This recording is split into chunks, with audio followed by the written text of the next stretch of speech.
Hello and welcome to EngLearn. We're continuing our work on Paper 1, Question 2, Text Analysis.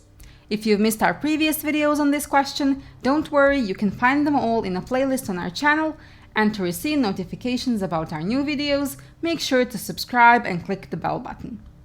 As we've mentioned in our previous videos, responding to question 2 consists of 4 steps: reading the task in the text, annotating the text, planning your commentary, and writing your commentary. In today's video, we are focusing on the last 2 steps. Let's dig in. So, after you've done your annotation, you will be stuck with an exam paper looking something like this. While messy annotations may make perfect sense to you and you wouldn't want to have them any other way, they're not worth much if you don't organize them into a coherent and cohesive commentary. Structuring your commentary well is an essential step in acing your exam. Turning your ideas from this into this requires a specific set of skills and careful planning. As I've said before, if you do the planning stage well, the commentary practically writes itself. This is because the structure of your essay plays a vital role in how well your commentary will turn out. So, how to plan to ensure that your structure is spot on? The first thing you need to bear in mind, of course, is the essential essay structure you learned a long time ago. Every essay consists of 3 main parts: the introduction, the main part, and the conclusion. However, in this exam, you're really strapped for time. For that reason, it is preferred that you omit the conclusion altogether or write a very, very short one. This is because conclusions usually serve the purpose of summarizing information you've already given, and they don't provide any new information. If you write a long conclusion, you will be wasting your time and words on repeating what you've already written. So the best choice is to do away with the conclusion altogether and focus on your introduction and especially the main part. However, it's not enough to just divide your commentary into an introduction and a very long main part.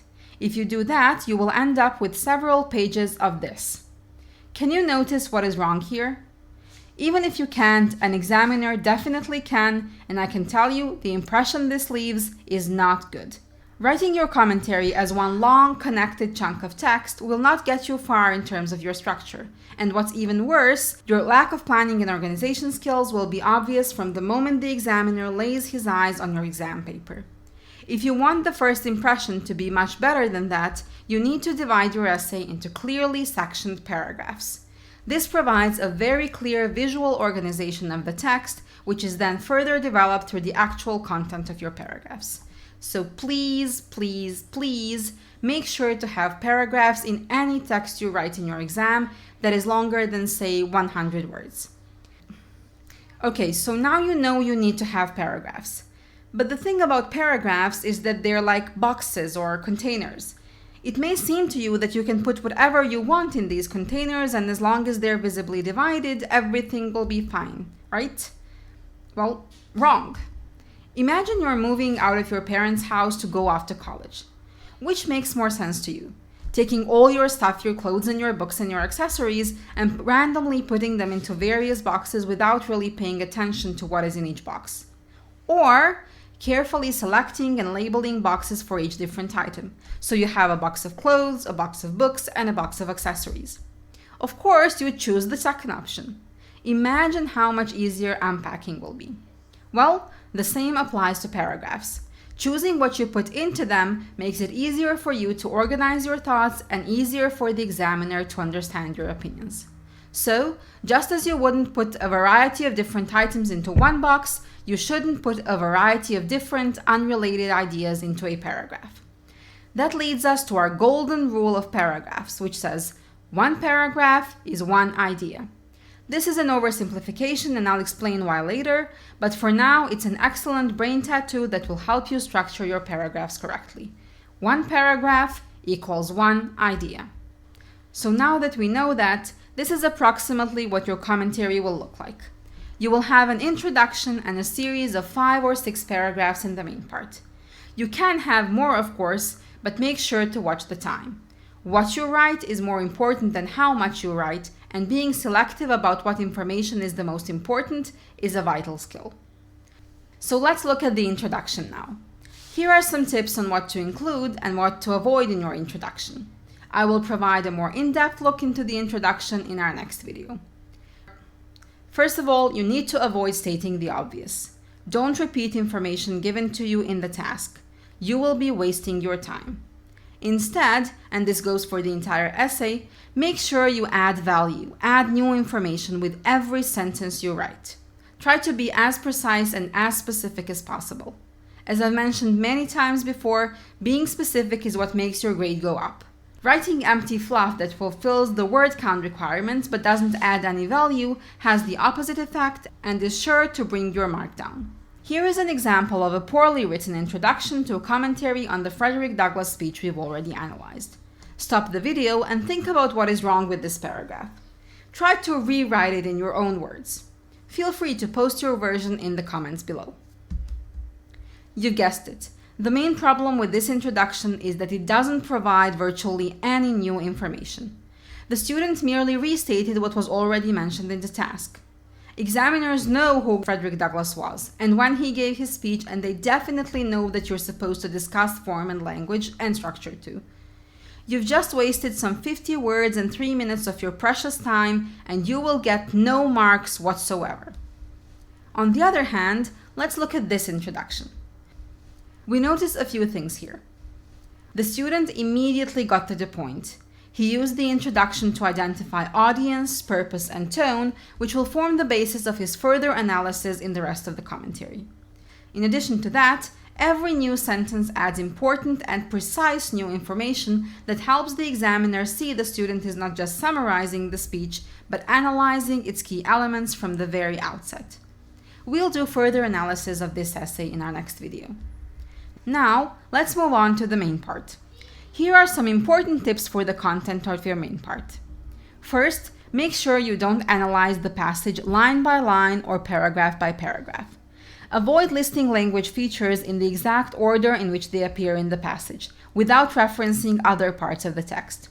As I mentioned in earlier videos, you need to constantly move from particular parts of the text to the text as a whole, and you can't do that if you do line-by-line analysis. This leads me to my next point, which is that you must remember to give equal attention to form, structure, and language. You need to address both whole text aspects like tone, purpose, and audience, the development or contrast in the text, as well as particular language devices. Now, when it comes to organizing your main part and putting your ideas into paragraphs, you're probably wondering if there is a universal approach of some kind or a checklist on how to exactly structure your essay and order your paragraphs. The short answer is no. There are many valid options because language analysis is not an exact science. A lot depends on the individual text you will be given and on your own unique approach to the text. You can use the topical approach, where each of your paragraphs focuses on a particular aspect of the text, be it form, structure, or a particular language device. So, for example, in one paragraph you would address the development of the tone throughout the text. In the next, you would discuss different examples of metaphor, then different examples of personification, etc. Another approach you can take is to organize your paragraphs according to effects of particular language devices. This is a little bit trickier. So, if the author used both simile and onomatopoeia in the text to achieve a similar effect, you can put both those elements in one paragraph, and the unifying idea will be the common effect they have. Whichever approach you choose, you need to have only one key idea in the paragraph. There can be related subordinate ideas within, but you need to have one overarching idea uniting them. However, structuring your paragraphs in such a way that you have one idea per paragraph is not enough. Remember when we talked about how writing your commentary is like building a house? Well, paragraphs are individual bricks, and bricks on their own do not make a house. They need to be connected and organized in a meaningful way. This is done by ordering them logically and connecting them using various cohesive devices, such as linking words and repetition. Essentially, your commentary needs to flow smoothly and ideas need to naturally progress, making a unified whole. Again, this cannot be done without planning. Making sure you write plenty of practice exams and working on your structure using the tips I provided here will help you feel better prepared to tackle the challenges of organizing your essay in the exam. Of course, organizing and structuring your essay is only half the work. You have to actually write it. The content of the commentary will depend on the text you are given, but you should always write your commentary in the formal register. Your style should be objective and straightforward. Although writing is not explicitly assessed in this question, good writing is definitely expected. As in all other parts of the exam, you need to use advanced grammatical structures and low-frequency vocabulary to demonstrate your language ability. One aspect of writing that is assessed is your use of precise terminology. You need to be able to use precise linguistic terms to describe the examples from the text and provide comments on the effects of their usage. In our next video, we will read an example commentary of the Frederick Douglass speech and see how these various techniques are applied. If you have any questions, please ask in the comments below. I'm also on Twitter @Inglil, and I'm always eager to help, so don't hesitate to reach out. Happy exam season, everyone!